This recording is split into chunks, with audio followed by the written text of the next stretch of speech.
Warren Buffett was born in 1930, right into the heart of the Great Depression. This wasn't some historical event he'd read about in a textbook.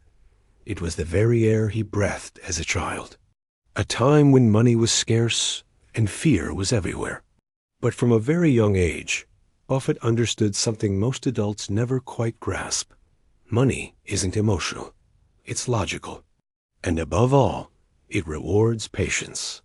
While other 6-year-olds were out playing, he was selling Coca-Cola door to door. Not because his family was desperate for the cash, but because he was fascinated. He wanted to understand how money moved, how it worked. By the time he was just 11, he bought his first stock. And you know what? It wasn't a great investment. He made a small profit, but more importantly, he sold it way too soon. He watched it soar after he let it go. That early mistake, that pang of regret, stuck with him for his entire life. It taught him the lesson he would repeat endlessly for decades to come. The real money isn't made in the buying and the selling. It's made in the waiting.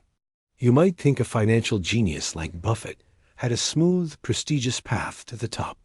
Not at all. In fact, Harvard rejected him.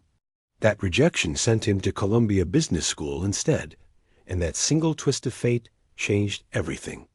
Because at Columbia, he studied under Benjamin Graham, the legendary father of value investing.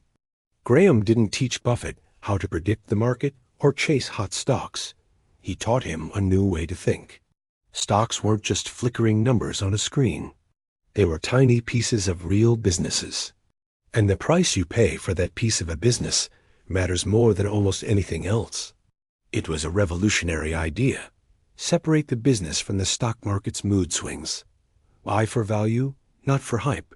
In his early career, Buffett followed Graham's strict logic to the letter. He hunted for companies that were cheap, not because they were great, but because they were forgotten, neglected, and unloved by Wall Street. These were famously called cigar butt investments. Imagine finding a used cigar on the ground with just one puff left in it.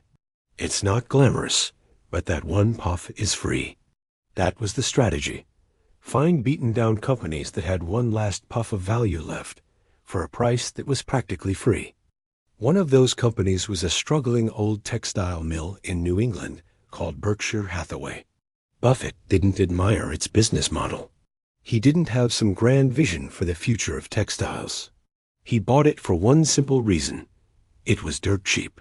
And then, almost by accident, this forgotten textile mill became the foundation, the very vehicle, for one of the greatest wealth-building machines in history.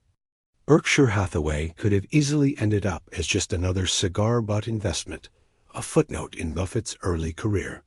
But then, a man named Charlie Munger entered his life, and their partnership would change the course of modern investing. Munger challenged Buffett with a simple but profound idea that went against everything he had learned from his mentor, Benjamin Graham. Munger's philosophy was this: it is far better to buy a wonderful company at a fair price than a fair company at a wonderful price. Stop picking up cigar butts. Start looking for quality. That single shift in perspective changed everything.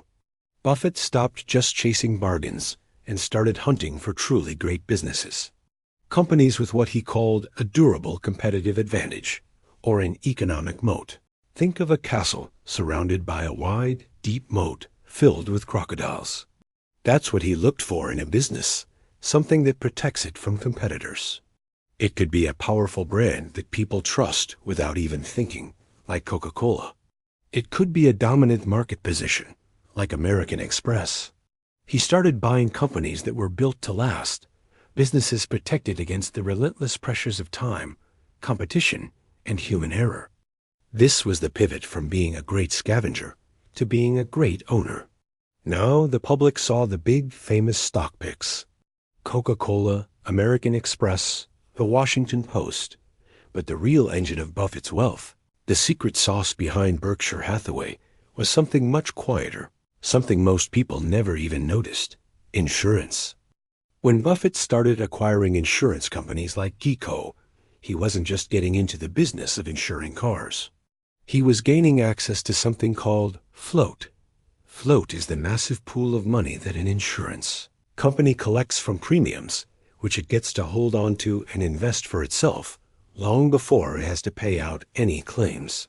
For Buffett, this was a gold mine. It was a huge amount of capital that cost him almost nothing to use. It was like getting a loan with a 0% interest rate.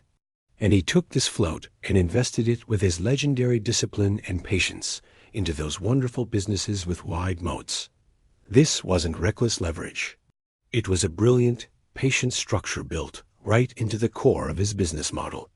The stocks were the visible part of the iceberg. The insurance float was the massive, hidden foundation beneath the water. The results were simply staggering. From 1956 to 1969, in his early partnership days, Buffett delivered nearly 30% annual returns. That's more than 4 times the market average over the same period. And he did it without any noise or drama. He wasn't on TV screaming about the next big thing. He didn't try to predict recessions or guess what the Federal Reserve would do next. He never pretended to know the future. He just focused on buying good businesses at fair prices and holding them. By the time he was 60, he quietly became a billionaire. But here's the thing that's truly remarkable about Warren Buffett. It's not how incredibly rich he became. It's how little his life changed afterward.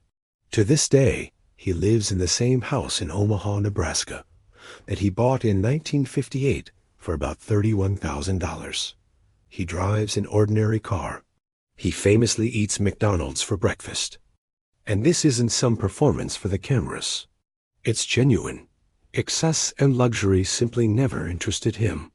For Buffett, money was never about buying a bigger house or a fancier car. It was about something far more valuable: freedom, independence, clarity, and control over his own time. The money was a scorecard for the game he loved to play, not a ticket to a lavish lifestyle. If you had to boil down his entire philosophy, it comes down to his 2 famous rules. Rule number 1, never lose money. And rule number 2, never forget rule number 1. But this doesn't mean you should panic if a stock you own goes down a little. He's not talking about temporary, paper losses. He's talking about avoiding the permanent loss of capital. He's talking about avoiding catastrophic mistakes driven by emotion, panic, or greed. It's about avoiding short-term thinking that sabotages your long-term goals. Because in the end, Warren Buffett didn't beat the market because he was smarter than everyone else or because he had some secret formula. He beat the market by doing something simple yet incredibly difficult. He was more rational, more disciplined, and more patient than almost anyone else on the planet. He built his empire not with frantic activity, but with quiet, relentless waiting. Thank you so much for watching. If you enjoyed this look into the mind of a master, don't forget to like and subscribe for more stories about the people who shaped our world. See you in the next one.